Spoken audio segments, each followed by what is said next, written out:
The fourth law. Always say less than necessary. Judgment. When you are trying to impress people with words, the more you say, the more common you appear, and the less in control.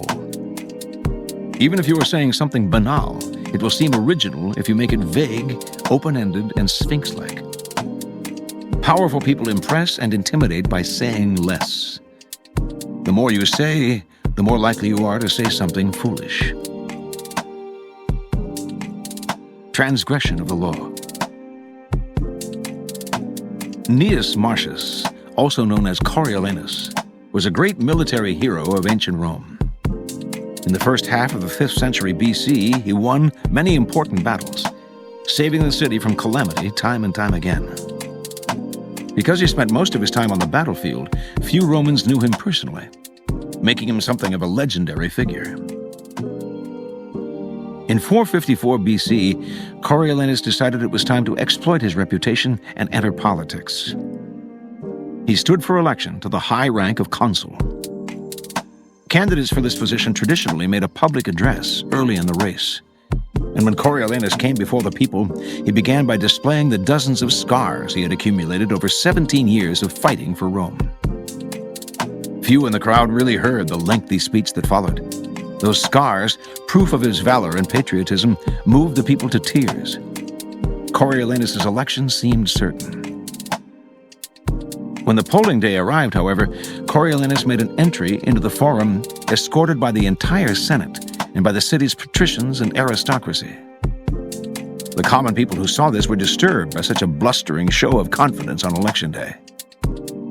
And then Coriolanus spoke again, mostly addressing the wealthy citizens who had accompanied him. His words were arrogant and insolent. Claiming certain victory in the vote, he boasted of his battlefield exploits, made sour jokes that appealed only to the patricians, voiced angry accusations against his opponents, and speculated on the riches he would bring to Rome. This time the people listened. They had not realized that this legendary soldier was also a common braggart.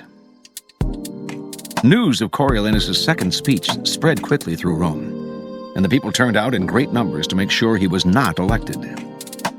Defeated, Coriolanus returned to the battlefield bitter and vowing revenge on the common folk who had voted against him. Some weeks later, a large shipment of grain arrived in Rome. The Senate was ready to distribute this food to the people for free. But just as they were preparing to vote on the question, Coriolanus appeared on the scene and took the Senate floor. The distribution, he argued, would have a harmful effect on the city as a whole. Several senators appeared won over, and the vote on the distribution fell into doubt. Coriolanus didn't stop there. He went on to condemn the concept of democracy itself. He advocated getting rid of the people's representatives, the tribunes, and turning over the governing of the city to the patricians. When word of Coriolanus' latest speech reached the people, their anger knew no bounds. The tribunes were sent to the Senate to demand that Coriolanus appear before them. He refused. Riots broke out all over the city. The Senate, fearing the people's wrath, finally voted in favor of the grain distribution. The tribunes were appeased, but the people still demanded that Coriolanus speak to them and apologize. If he repented and agreed to keep his opinions to himself, he would be allowed to return to the battlefield. Coriolanus did appear one last time before the people, who listened to him in rapt silence. He started slowly and softly, but as the speech went on, he became more and more blunt. Yet again, he hurled insults. His tone was arrogant, his expression disdainful. The more he spoke, the angrier the people became. Finally, they shouted him down and silenced him. The tribunes conferred, condemned Coriolanus to death, and ordered that the magistrates take him at once to the top of the Tarpeian rock and throw him over. The delighted crowd seconded the decision. The patricians, however, managed to intervene, and the sentence was commuted to lifelong banishment. When the people found out that Rome's great military hero would never return to the city, they celebrated in the streets. In fact, no one had ever seen such a celebration, not even after the defeat of a foreign enemy. Interpretation. Before his entrance into politics, the name of Coriolanus evoked awe. His battlefield accomplishments showed him as a man of great bravery. Since the citizens knew little about him, all kinds of legends became attached to his name. The moment he appeared before the Roman citizens, however, and spoke his mind, all that grandeur and mystery vanished. He bragged and blustered like a common soldier. He insulted and slandered people, as if he felt threatened and insecure. Suddenly, he was not at all what the people had imagined. The discrepancy between the legend and the reality proved immensely disappointing for those who wanted to believe in their hero. The more Coriolanus said, the less powerful he appeared. A person who cannot control his words shows that he cannot control himself and is unworthy of respect. Had Coriolanus said less, the people would never have had cause to be offended by him, would never have known his true feelings. He would have maintained his powerful aura, would certainly have been elected consul, and would have been able to accomplish his anti-democratic goals. But the human tongue is a beast that few can master. It strains constantly to break out of its cage, and if it is not tamed, it will run wild and cause you grief. Power cannot accrue to those who squander their treasure of words. As Leonardo da Vinci said, "Oysters open completely when the moon is full, and when the crab sees one, it throws a piece of stone or seaweed into it, and the oyster cannot close again so that it serves the crab for meat. Such is the fate of him who opens his mouth too much and thereby puts himself at the mercy of the listener." Observance of the law. In the court of Louis XIV, nobles and ministers would spend days and nights debating issues of state. They would confer, argue, make and break alliances, and argue again, until finally the critical moment arrived. Two of them would be chosen to represent the different sides to Louis himself, who would decide what should be done. After these persons were chosen, everyone would argue some more. How should the issues be phrased? What would appeal to Louis and what would annoy him? At what time of day should the representatives approach him, and in what part of the Versailles Palace? What expression should they have on their faces? Finally, after all this was settled, the fateful moment would finally arrive. The two men would approach Louis, always a delicate matter, and when they finally had his ear, they would talk about the issue at hand, spelling out the options in detail. Louis would listen in silence, a most enigmatic look on his face. Finally, when each had finished his presentation and had asked for the king's opinion, he would look at them both and say, "I shall see." Then he would walk away. The ministers and courtiers would never hear another word on this subject from the king. They would simply see the result weeks later, when he would come to a decision and act. He would never bother to consult them on the matter again. Interpretation. Louis XIV was a man of very few words. His most famous remark is, "L'État c'est moi." I am the state. Nothing could be more pithy, yet more eloquent. His infamous "I shall see" was one of several extremely short phrases that he would apply to all manner of requests. Louis was not always this way. As a young man, he was known for talking at length, delighting in his own eloquence. His later taciturnity was self-imposed, an act, a mask he used to keep everybody below him off balance. No one knew exactly where he stood or could predict his reactions. No one could try to deceive him by saying what they thought he wanted to hear, because no one knew what he wanted to hear. As they talked on and on to the silent Louis, they revealed more and more about themselves, information he would later use against them to great effect. In the end, Louis's silence kept those around him terrified and under his thumb. It was one of the foundations of his power. As Saint-Simon wrote, "No one knew as well as he how to sell his words, his smile, even his glances. Everything in him was valuable because he created differences, and his majesty was enhanced by the sparseness of his words." As Cardinal de Retz said, "It is even more damaging for a minister to say foolish things than to do them." Keys to Power. Power is in many ways a game of appearances. And when you say less than necessary, you inevitably appear greater and more powerful than you are. Your silence will make other people uncomfortable. Humans are machines of interpretation and explanation. They have to know what you're thinking. When you carefully control what you reveal, they cannot pierce your intentions or your meaning.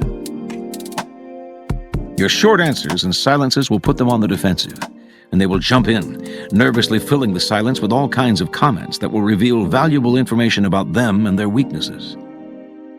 They will leave a meeting with you feeling as if they had been robbed, and they will go home and ponder your every word. This extra attention to your brief comments will only add to your power. Saying less than necessary is not for kings and statesmen only. In most areas of life, the less you say, the more profound and mysterious you appear. As a young man, the artist Andy Warhol had the revelation that it was generally impossible to get people to do what you wanted them to do by talking to them. They would turn against you, subvert your wishes, disobey you out of sheer perversity. He once told a friend, "I learned that you actually have more power when you shut up." In his later life, Warhol employed this strategy with great success. His interviews were exercises in oracular speech. He would say something vague and ambiguous, and the interviewer would twist in circles trying to figure it out, imagining there was something profound behind his often meaningless phrases. Warhol rarely talked about his work. He let others do the interpreting.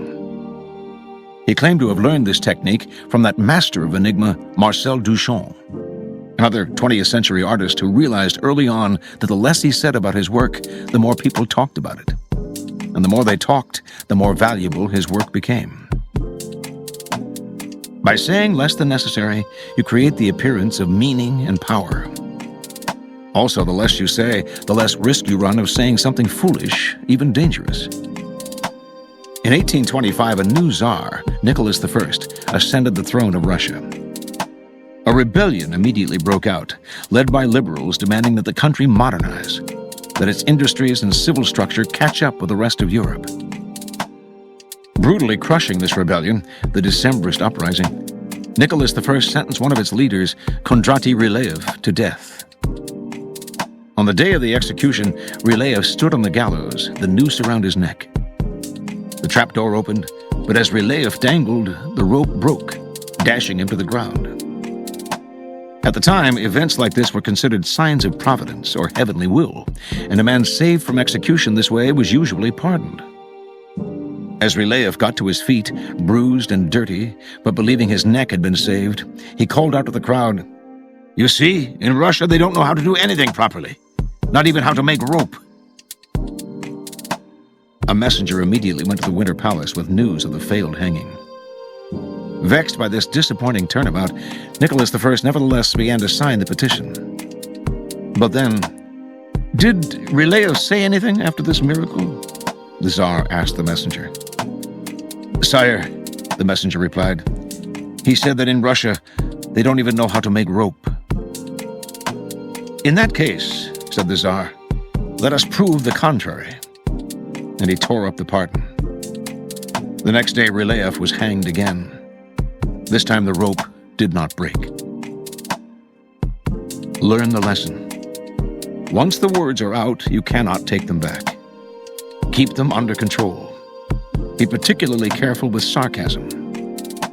The momentary satisfaction you gain with your biting words will be outweighed by the price you pay. Reversal. There are times when it is unwise to be silent. Silence can arouse suspicion and even insecurity, especially in your superiors. A vague or ambiguous comment can open you up to interpretations you had not bargained for. Silence and saying less than necessary must be practiced with caution then, and in the right situations. It is occasionally wiser to imitate the court jester, who plays the fool but knows he is smarter than the king. He talks and talks and entertains, and no one suspects that he is more than just a fool. Also, words can sometimes act as a kind of smokescreen for any deception you might practice. By bending your listener's ear with talk, you can distract and mesmerize them. The more you talk, in fact, the less suspicious of you they become. The verbose are not perceived as sly and manipulative, but as helpless and unsophisticated. This is the reverse of the silent policy employed by the powerful. By talking more and making yourself appear weaker and less intelligent than your mark, you can practice deception with greater ease. Here are some further reflections on this law. From the Little Brown Book of Anecdotes by Clifton Fadiman. Down on his luck, the screenwriter Michael Arlen went to New York in 1944. To drown his sorrows, he paid a visit to the famous restaurant 21. In the lobby, he ran into Sam Goldwyn, who offered the somewhat impractical advice that he should buy racehorses. At the bar, Arlen met Louis B. Mayer, an old acquaintance who asked him what were his plans for the future.